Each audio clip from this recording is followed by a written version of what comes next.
আপনারা জানেন যে আমরা গত কাল মানে প্রায় 11:40 থেকে তখন থেকে শুরু করে এই পর্যন্ত যে কার্যক্রম করছি সোফার আমাদের অগ্রগতি আমাদের গতকালকেই গার্মেন্টস অংশ, যেটা পরে জানা গেছে যে এটা আনোয়ার গার্মেন্টস, এই অংশটি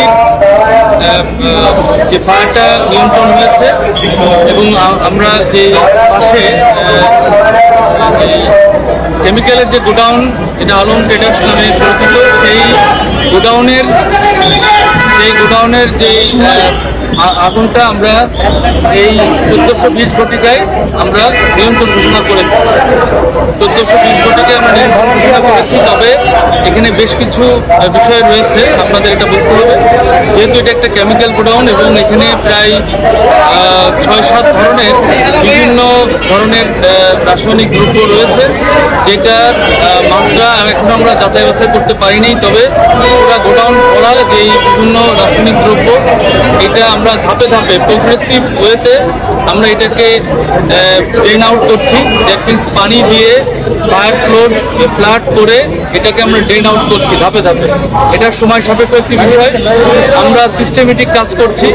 যেই কাজে আমাদের আপনারা জেনে থাকবেন যে টঙ্গীতে যে দুর্ঘটনা ঘটেছে, যাতে এখন আর সেই ধরনের দুর্ঘটনা না ঘটে, এই জন্য আমরা টেকনোলজি অ্যাপ্লাই করছি, ড্রোন দিয়ে দেখছি এবং আমরা বোঝার চেষ্টা করছি।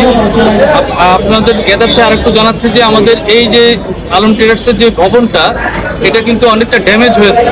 আমরা যে ড্রোন ভিউটা যেটা পেয়েছি, এটা অনেকাংশে ড্যামেজ হয়েছে এবং যেহেতু এটা লম্বা সময় ধরে একটা যে তাপমাত্রা একটা ক্রিয়েট হয়েছে, সেই তাপমাত্রার কারণে এই ভবনের কনস্ট্রাকশন যে পিলারগুলো আমরা দেখলাম, সেটা অনেকাংশে ড্যামেজ। সুতরাং এটার জন্য যারা এটার জন্য মানে কর্তব্য ব্যক্তি যারা রয়েছেন, মানে আমাদের রাজুক অথবা এখানকার ভবন বিশারদ যারা রয়েছেন, তারা এটা বলতে পারবেন যে এটা কতটুকু ড্যামেজ হয়েছে। তবে আপাত দৃষ্টিতে এটা একটা অনেকাংশে ড্যামেজ এবং এখানে যে কোনো সার্চ অপারেশন করাটা অবশ্যই ঝুঁকিপূর্ণ। এই ঝুঁকিটা এড়ানোর জন্য আমরা প্রোটেকশন নিয়ে ধাপে ধাপে কাজ করছি।